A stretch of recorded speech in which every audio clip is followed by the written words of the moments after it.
Let us remind ourselves the fierce urgency of now.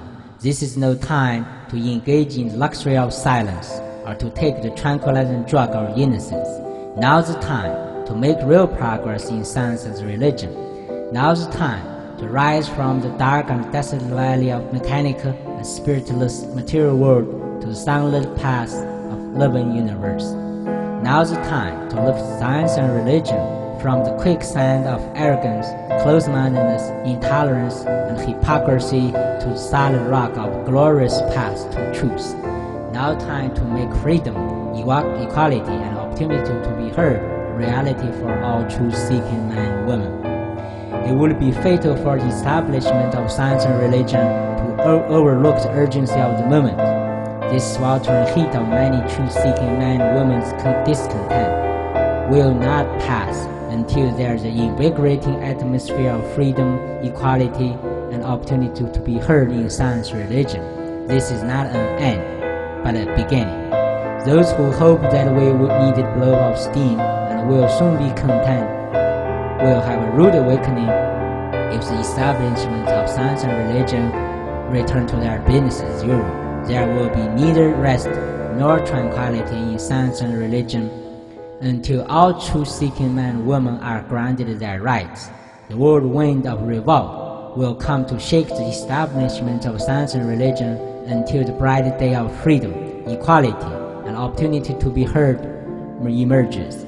There is something else that we must say to all truth-seeking men and women who stand at the warm threshold which lead to the glorious path to truth. In the process of gaining our rightful place, we must not be guilty of wrongful deeds.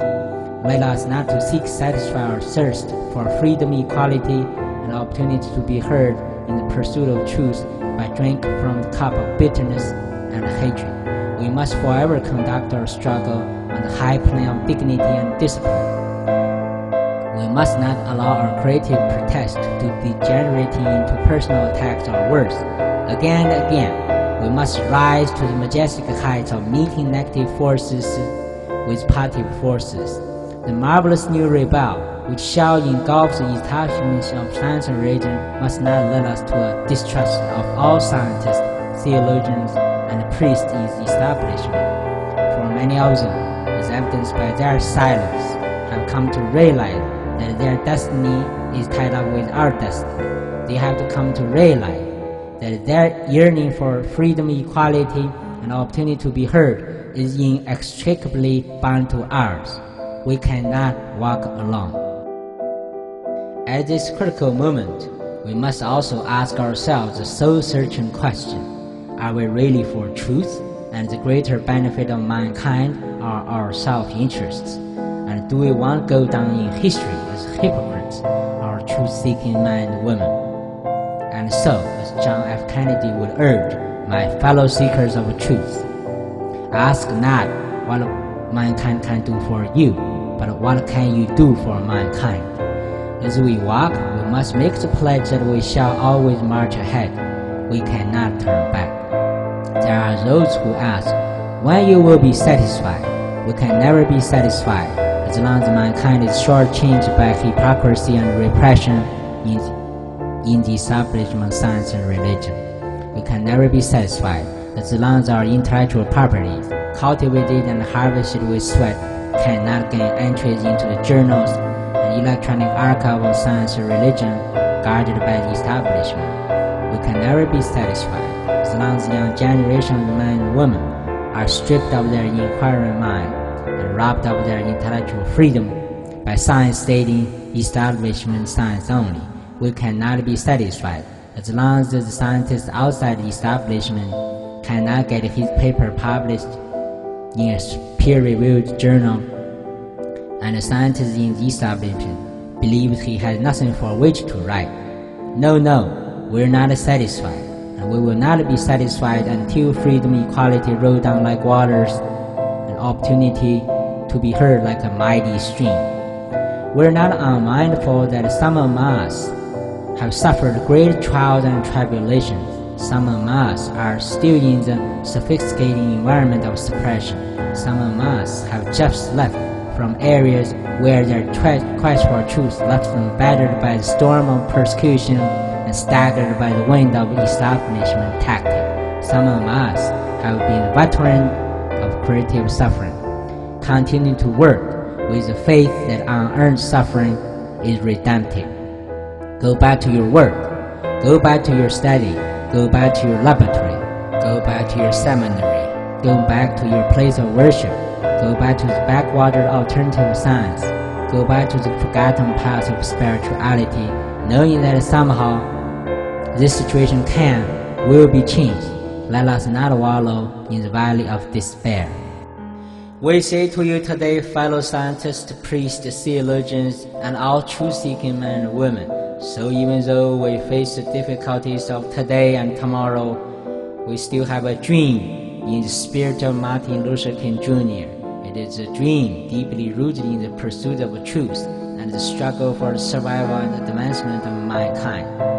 Let us remember that neither science nor religion is about truth. We have a dream that one day the sacred enterprises of science and religion will rise up and live out the true meaning of their creed, spirit of collaboration, cooperation, honesty, and tolerance in the pursuit of truth, and freedom, equality, and opportunity to be heard for all truth-seeking men and women. We have a dream that one day in the house of science and the tower of religion, scientists, priests, and theologians will be sit down together at the table of truth. We have a dream that one day, even fundamentalist church, sweltering with the heat of religious zeal, sweltering with the heat of anti-science, will be able to transfer into oasis pursuing truth. We have a dream that young generations will one day study in institutions where they will not only learn established sciences, but also exposed to alternative scientific views, and be judged not by their particular views, but by the content of their character. We have a dream today. We have a dream that one day all truth seekers, men or women, will be treated equally by every institute, university, college, church, seminary, or school, on every corner of earth. We have a dream today. We have a dream that of Martin Luther King Jr., that one day every valley shall be exalted, every hill and mountain shall be made low, the rough places shall be made plain, and the crooked places shall be made straight, and the truth shall be revealed, and all flesh shall see it together. This is our hope. This is the faith that will go on in the pursuit of truth. With this faith, as that of Martin Luther King Jr., we'll be able to hew out of the mountain of despair a stone of hope. With this faith, we'll be able to transform the jangling disrecord of science and religion into a beautiful symphony of truthful and scholarful. With this faith, we'll be able to study together, to work together, to struggle together, to pray together, to stand up for truth and knowledge together, knowing that we will be truly free one day. This will be the day when everyone will be able to sing as Rumi, "I am so tipsy here in this world, I have no tale to tell, but tipsiness and rapture."